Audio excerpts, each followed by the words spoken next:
Let's investigate the harmonic oscillator differential equation.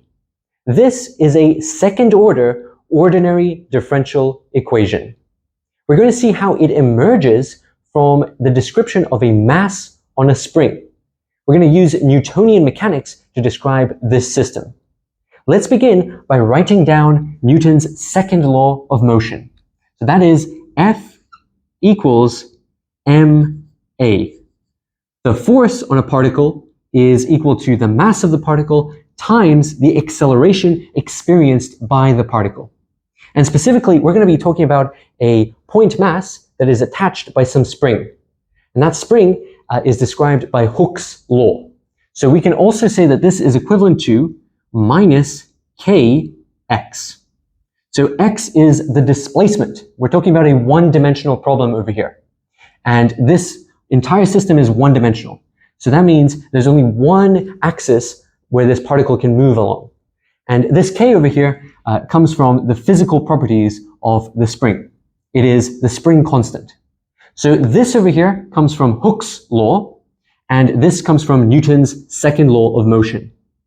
And we can also write this in a slightly different way. We can rewrite this constant k as m omega squared, and then we have x over here. So k is equivalent to m omega squared. And omega, that describes the frequency of oscillation. Specifically, it is the angular frequency of oscillation. So this mass on a spring is going to be moving backwards and forwards like this. So that is what Newtonian mechanics has given us. And now what we can do is we can actually rewrite this by canceling the masses. So if we get rid of mass, we can see there's a mass over here, a mass over here. We can cancel that. And that tells us that this acceleration is equal to minus omega squared x. But acceleration is defined as the second time derivative of x, where x is that displacement. So we can write this equation in a very compact form as x double dot using Newton's dot notation for the time derivative. And this is equal to minus omega squared x. But I also want to write this in a more explicit form. And the explicit form is going to have the time derivatives written explicitly. So we're going to have the second derivative with respect to time acting on x as a function of time. Right? This is a time-dependent function. And we can add to that omega squared times x as a function of time. And this has to be equal to 0. All I've done is moved this onto the same side of the equation by adding this to both sides. So we have that coefficient omega squared, and we also have x as a function of time. So displacement, or the position coordinate, that depends on time. Now, this is the second order ordinary differential equation that I was talking about. It is the harmonic oscillator differential equation. It is called second order because there is a second derivative over here. And it is an ordinary differential equation because it only depends on one variable. We're only differentiating with respect to one variable, and that variable is t, the time. We're not differentiating with respect to x or any other coordinate. It is only derivatives with respect to the time. So how can we solve this differential equation? One method is by trying an ansatz. And an ansatz is a guess. We're going to guess the form of a solution. We're going to see what we actually get from that guess. And the type of ansatz that we're going to look at is an exponential ansatz. We're going to substitute an exponential function in place of x, and we're going to have a placeholder parameter, and then we're going to solve for what that parameter has to be. There are going to be some allowed values for that parameter. So let's do that down here. What we need to do is take the second derivative with respect to time of the ansatz. And the ansatz is e to the lambda t. So lambda is our parameter, which we don't know what that value is yet. And we're going to find that out by substituting it into the differential equation. And then we want to add omega squared times, we have x of t again, so we have e to the lambda t. That's our ansatz. And this is equivalent to, when we differentiate this twice, we're going to have a lambda squared and then omega squared as the coefficients of e to the lambda t. Now, where is this coming from? When you differentiate an exponential, it's exactly the same function except for an extra factor. And that factor is this coefficient in the exponent. So when we differentiate once, we get a factor of lambda, and when we differentiate again, we get 2 factors of lambda, which is lambda squared. And we can actually factor that exponential function out because we also have an exponential function here. So we have lambda squared plus omega squared. And now we can split this up into 2 factors. We can split this up into lambda plus I omega and lambda minus I omega. And we still have the exponential function. But what does this have to equal? All of this has to equal 0 because we're substituting into this differential equation. So we've just substituted that ansatz into this differential equation, and we've defined it in such a way that it has to equal 0. So we need this combination to equal 0. But this exponential function is not going to give us 0. That is a bit of a problem. So this is not guaranteed to give us 0. So that means we need either this or this to equal 0. How can we do that? Well, we can choose lambda to be plus or minus I omega.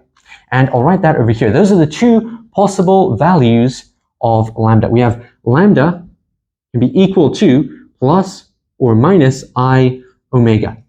If we set lambda equal to minus I omega, then we substitute it over here, we get minus I omega plus I omega. Those guys cancel and they give 0. But if we choose the other solution, if we choose plus I omega, then we can put plus I omega over here, and that's going to cancel with minus I omega. So either one of these options is going to make one of these factors equal to 0, and that's going to satisfy the differential equation. So we've found exponential functions that satisfy this differential equation, and we found the specific values of the parameter that allow them to satisfy the differential equation. So let's write those guys down. We have e to the plus or minus I omega. So, and then we need a factor of, we also need time because that is the variable. So this is the coefficient that's taking the place of lambda, and this is the variable t. So let's write this as equal to cosine of omega t plus or minus I sine omega t. This is Euler's formula, and we know that this is true based on the Taylor series of these functions. And we've used the Taylor series in other videos in this playlist. So the Taylor series of this, if you add it to the Taylor series of this, you will get the Taylor series of this complex exponential. So now that we have these 2 solutions, we can take a linear combination, and that's also going to give us a solution. That is the property of linearity. So let's do that over here. We can define x as a function of time as a linear combination with some coefficients. We're going to use the coefficients alpha, e to the plus I omega t, and then we're going to have plus beta e to the minus I omega t. But we can also write this in an alternative way. Instead of writing it in terms of a linear combination of the complex exponentials, we can write it as a linear combinations of cosines and sines. So I'll do that over here. We can use different coefficients. So we'll have a cosine omega t, and then we want to have another coefficient, and let's call that b sine omega t. So what are these coefficients in terms of alpha and beta? Well, I'll write that over here. A is exactly the same as the sum of those coefficients. And what about the other guy? What about b? B is the difference with an extra factor of minus of I out the front. So we have I at the front, and then we're going alpha minus beta. So it's the difference. How did I get these definitions? Well, if you look at this expression over here, inside this exponential, we see that there is a cosine. And inside this exponential, there is also a cosine. So we have alpha and beta multiplying cosine. We can factor that cosine out and add alpha and beta together. So alpha plus beta are equivalent to this coefficient, capital A. Now, what about capital B over here? Where did this come from? Well, inside here, we have a plus I sign, and over here we have a minus I sign. So that means there's a coefficient of I alpha over here and a coefficient of minus I beta.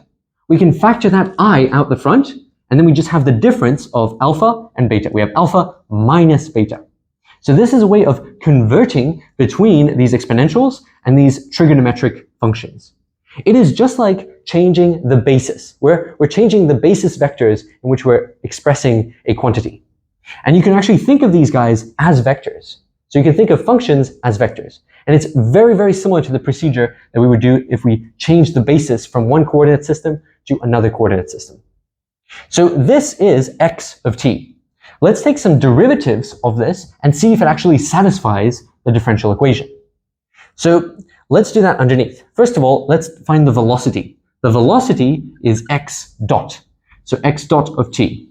And I can also write this as v as a function of t. So v is the velocity. We have the position, and then the time derivative is the velocity. So this is equal to I omega alpha e to the I omega t. So what have I done over here? I've just differentiated, and that's taken a factor of I omega out the front. And over here, we're going to have a factor of minus I omega. We still have beta, and we still have e to the minus I omega t. And what's happening over here? Well, over here, we're going to have a factor of minus omega a sine omega t. And over here, we're going to have plus omega b cosine omega t. How do we go from this step to this step? Well, when you differentiate these trigonometric functions, cosine turns to minus sine, and sine turns to cosine. And we also have to use the chain rule, and we have to pull out a factor of omega. So that chain rule is exactly the same as what we would find over here with the exponentials. We have to pull out that coefficient from inside the function. So this is the first derivative. That's going to give us the velocity. But what we want is the second derivative. So let's take the derivative one more time. So if we take the derivative one more time, that's going to give us x double dot. We have two time derivatives. And we can also write this as a as a function of time. This is the same a that we have up here. We have acceleration. So that is acceleration, the second time derivative of position. So this is equivalent to an extra factor of I omega over here and an extra factor of minus I omega. And that means we can actually group these guys together. We can have minus omega squared times the combination alpha e to the I omega t plus beta e to the minus I omega t and brackets. So where has this come from? When you take this I over here and you combine it with this I, that gives you minus 1. When you take a minus I and another minus I, that also gives you minus 1. Plus or minus I, those are the square roots of minus 1. So that is what we get when we differentiate one more time. So we can pull out that factor of minus omega squared, because we have two factors of omega, and that gives us this. And then we just have back what we started. This is exactly the same thing that we have defined over here. And we can see a very similar thing occurring with the trigonometric functions. And the trigonometric functions are also going to be minus omega squared a cosine omega t plus b sine omega t. And I'll close the bracket over here. And in both of these cases, this is equal to minus omega squared x of t. And we have actually satisfied the differential equation. So we have x double dot is equivalent to minus omega squared x. That's exactly what I wrote up here at the beginning of the video. So we see that this general solution, this linear combination of solutions, actually satisfies the differential equation. So when you can take solutions and add them together and also multiply by coefficients, that is called linearity. So we say that this differential equation is a linear differential equation because if we know a solution and we know another solution, we can take linear combinations to create new solutions. So this is a very general solution. We have unknown coefficients, alpha and beta, or in this case, a and b. And those unknown coefficients can be solved by specifying initial conditions. If we specify the values of the position and the velocity at t equals 0, then we will have enough information to solve for these coefficients. And that will give us a general solution that describes the oscillation of this mass on a spring. So in this video, we've been talking about Newtonian mechanics, but this differential equation pops up all over physics. This type of differential equation pops up all over physics because it describes a harmonic oscillator. And harmonic oscillators are ubiquitous in the natural world. They occur in classical mechanics and in quantum mechanics. So that is why this is in the quantum mechanics playlist. So as a quick overview of what we did, we started with Newton's second law of motion and Hooke's law, and we derived this second order differential equation.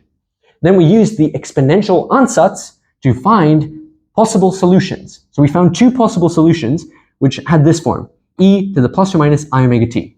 Then we also used Euler's formula to re-express these solutions in terms of cosines and sines. And we saw that that is analogous to a change of basis. It's just like changing the coordinate system when you're describing a system with vectors. And then we took some derivatives of these functions and we found that they do indeed satisfy this second order differential equation. If you want to find more videos like this, check out the quantum mechanics playlist. You can find them if you click over here.